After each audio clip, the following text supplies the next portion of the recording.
to show you how to make a faux fur table runner. I see them in the stores all the time and they're so expensive and I can't bring myself to buy one because I know how simply they're made. Anyways, so I figured I would make one for myself for my dining room table, and I would show you how I did it. So the first thing we're going to need for supplies is a sewing machine. I have mine sitting right here. You'll also need some corresponding thread. You'll need a rotary color such as this. You'll need a quilting ruler. You'll also need a mat like what I have here. It's just a, you know, a self-healing cutting mat. Finally, you're going to need some faux fur. This is the stuff that I picked out at the store. It was in the faux fur section of my craft store. I love that it's white. I love that it's cozy looking. So this is what I'll use. And I think that is it. That is all we're going to need. This is seriously the quickest quickest tutorial ever. So simple. So let's get started. Okay, so I'm going to show you how to do this with just this little scrap of paper, this little scrap of fabric that I have, because it'll be easier to show you. So first thing you're going to want to do is grab a ruler. I'm using my quilting ruler, like this, and then of course I have my cutting mat, and then my rotary cutter. So I'm going to cut one side to get started so that it is nice and straight.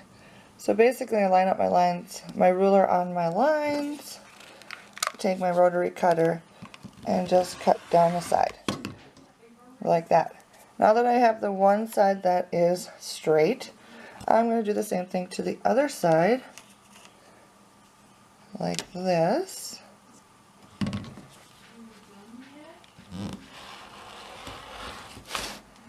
So now I have two sides that are nice and straight, and then I'll need to do the two ends. This one's going to need to get moved a little. There we go. Same thing, just line up your lines and cut down the ruler. And finally we're going to do it on the one last side. That one actually is pretty close, so I'm just going to leave that one. So there you go. Cut your fabric basically like that to the size that you want, and then we move on to the sewing. Put your sewing machine on a zigzag stitch and then line up your foot along the edge of your fabric.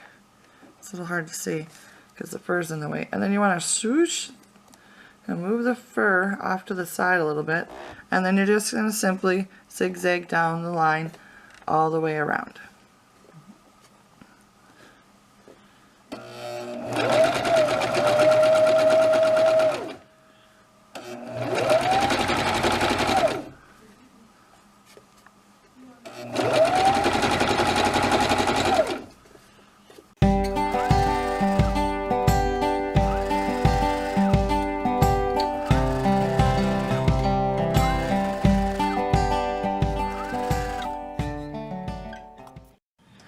So I have gone ahead and sewn a zigzag stitch all the way around. I don't know if you can see that. There you go. All the way around my runner. And now, here's the other side. If you can see that. There you go. Like that.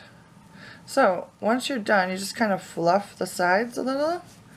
And then you can't even see the seam, which is awesome with this type of fabric.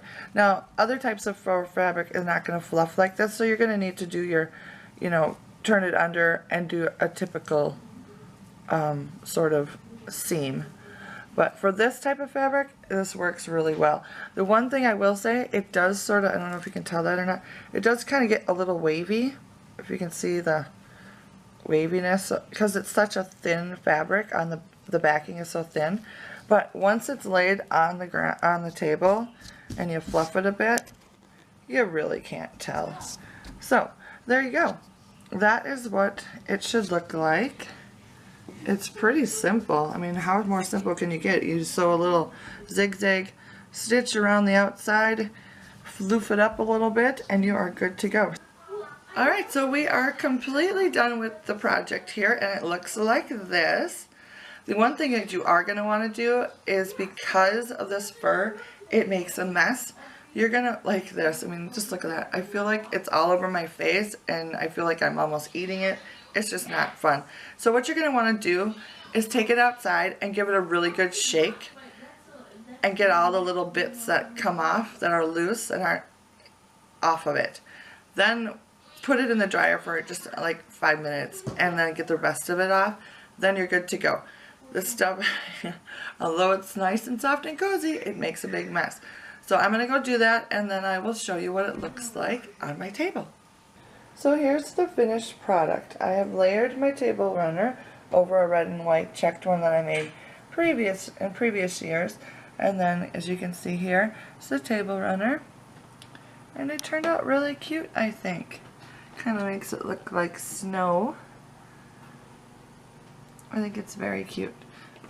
So there you go. There's the final project.